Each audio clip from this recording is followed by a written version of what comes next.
When I was younger, before I found myself gravitating towards IT or cybersecurity specifically, whenever I heard the word hacker, all that came to my mind was what we saw in movies: a bad guy with a hoodie and a mask running some illegal activity from his computer in his privacy. I, however, got to know later that while the bad guys exist, they aren't the only ones that exist in the world of hacking. There are 3 types of hackers.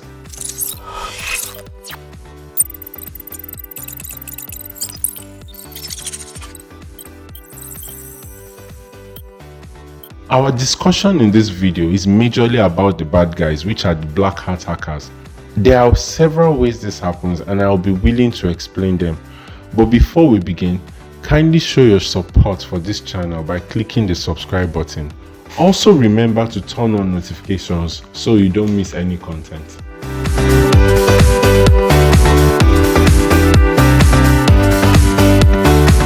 So how do hackers get caught? They get caught through a variety of ways.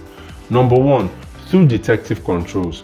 Usually organizations have tools they use in protecting themselves against cyber attacks, and these tools include data loss prevention systems, EDRs, IDS/IPSs, firewalls, DNS server logs, proxy server logs, and so many others. You see, these tools often take logs, and these logs contain IP addresses that identify unique systems. Though hackers often use a VPN or proxy to mark their IP addresses, but these services can still leak identifying information. For example, a hacker might use a VPN to connect to a server in a different country, but if accidentally their connection drops and their real IP address is exposed, that could be a fast way to identify or de-anonymize them. So even if you don't make these mistakes, and law enforcement will identify your VPN service provider, they could as well go ahead request for these logs from them, and they'll have to provide them. That's if VPN service providers take logs. What about the ones that even say they don't take logs? What if they indeed store logs? This is another way that hackers get de-anonymized. Now to the second way: cross-platform analysis. Hackers often use multiple platforms and services to carry out their activities. If investigators are able to identify a fake profile or email address associated with the hacker on one platform, they may be able to use that information to search for other profiles or accounts associated with the same individual on other platforms. The third way is metadata. Hackers can also be identified through metadata associated with their activity.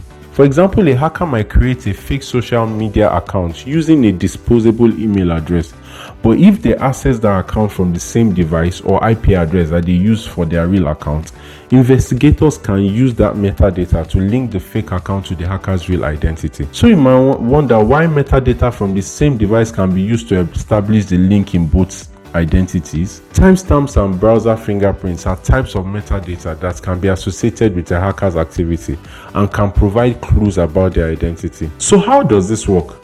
Timestamps are a piece of metadata that indicate the date and time that a particular action was taken.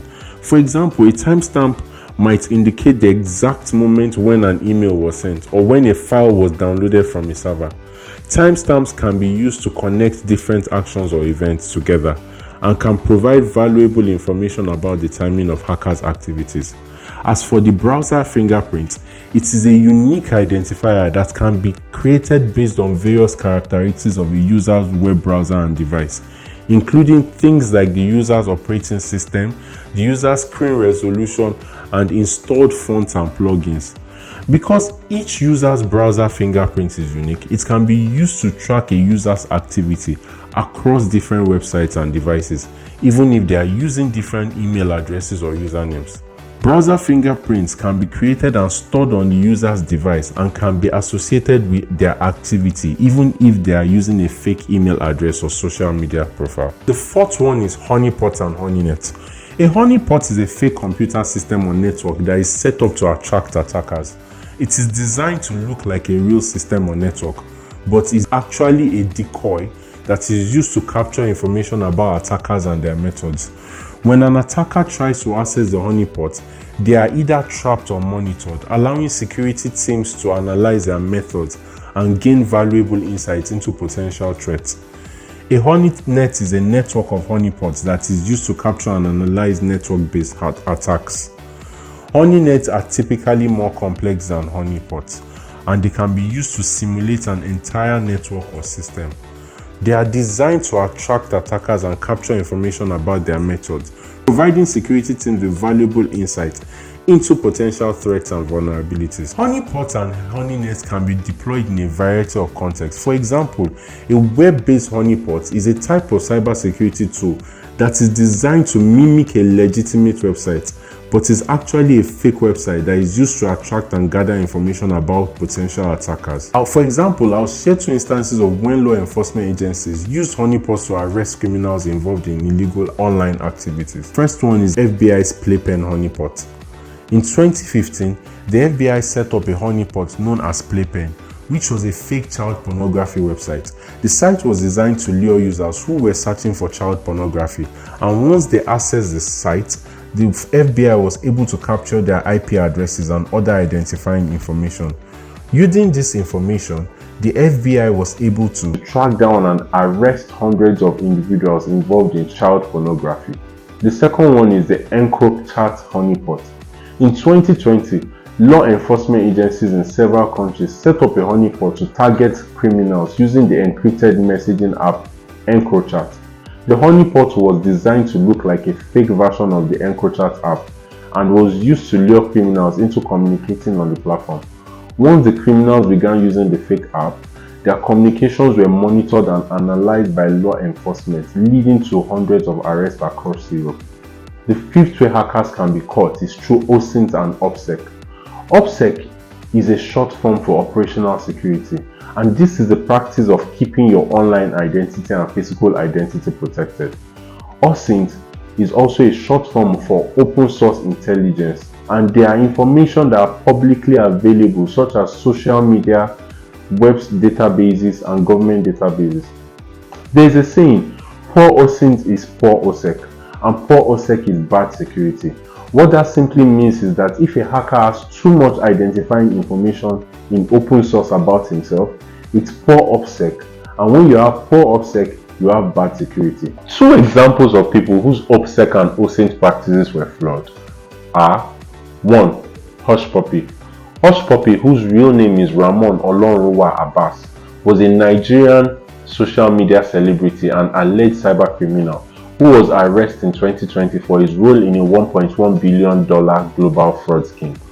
Hushpuppi's poor OPSEC practices, such as sharing pictures of his lavish lifestyle on social media and his overexposure of personal information in public forums, made it easy for law enforcement agencies to track and identify him. Ross Ulbricht was the founder of Silk Road, an online black market that was used to buy and sell illegal drugs and other illicit goods.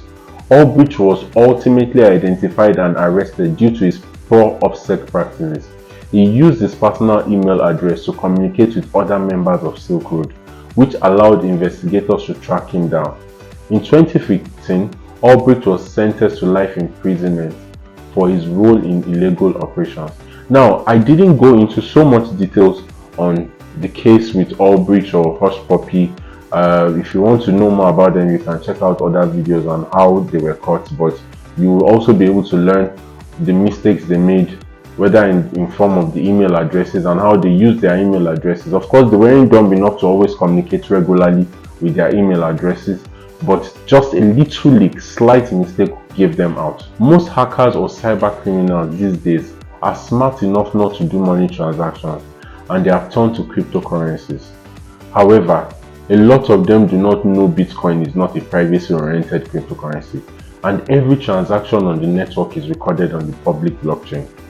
These are tactics that investigators use in tracing these transactions to the initiators, and even the use of Bitcoin mixers are not completely safe. The 7th way hackers get caught is through nation-state intelligence.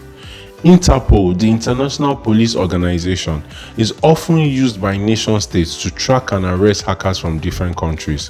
When a nation-state suspects that a hacker from another country is responsible for a cybercrime or other illegal activity, they can issue a red notice through Interpol, which is essentially an international arrest warrant. Once a red notice is issued, it is circulated to Interpol's member countries, who are then authorized to arrest and extradite the individual to the requesting country for trial. Interpol also provides a platform for member countries to share information about cybercriminal activities and coordinate international law enforcement efforts. In addition to red notices, Interpol also offers training and support to member country law enforcement agencies to help them better investigate and combat cybercrime. By working together through Interpol, nation states can leverage each other's resources and expertise to identify and apprehend cybercriminals operating in different countries. The final method I will be mentioning is the value of a targeted hacker. You see, when a targeted hacker is very valuable, it can greatly influence the likelihood of them being caught. What do I mean by being valuable? These are hackers who are responsible for high-profile or high-valuable cybercrimes. These ones are more likely to be the subject of intense law enforcement efforts, and international cooperation increases the likelihood of their detection and apprehension. For example, a hacker who steals sensitive information from a government agency or financial institution is likely to be a high-value target for law enforcement agencies. These agencies are likely to allocate significant resources to investigate the crime and identify the perpetrator. In some cases, the value of the stolen information will also prompt the involvement of international law enforcement agencies and cooperation between these countries' law enforcement. On the other hand, a hacker who engages in low-level or low-value cybercrimes may be less likely to be on the target of significant law enforcement efforts. This may be due to the limited resources of law enforcement agencies or a perception that the crime is not significant enough to warrant significant attention. In addition, the value of a targeted hacker can also influence the penalties they face if they are caught. Hackers who are responsible for high-value cybercrimes are likely to face more severe penalties if they are caught and prosecuted. This may include longer prison sentences or higher fines. Overall, the value of a targeted hacker can greatly influence their likelihood of being caught and the severity of the penalties they face if they are caught. High-value targets are more likely to be the subject of significant law enforcement efforts and international cooperation. And international cooperation increases their risk of detection and apprehension. So that's all about how hackers get caught. If you would like to know how to stay anonymous online, you can click on the card up there to watch my video on how to stay anonymous online. Thank you very much, guys. I'll see you in my next video.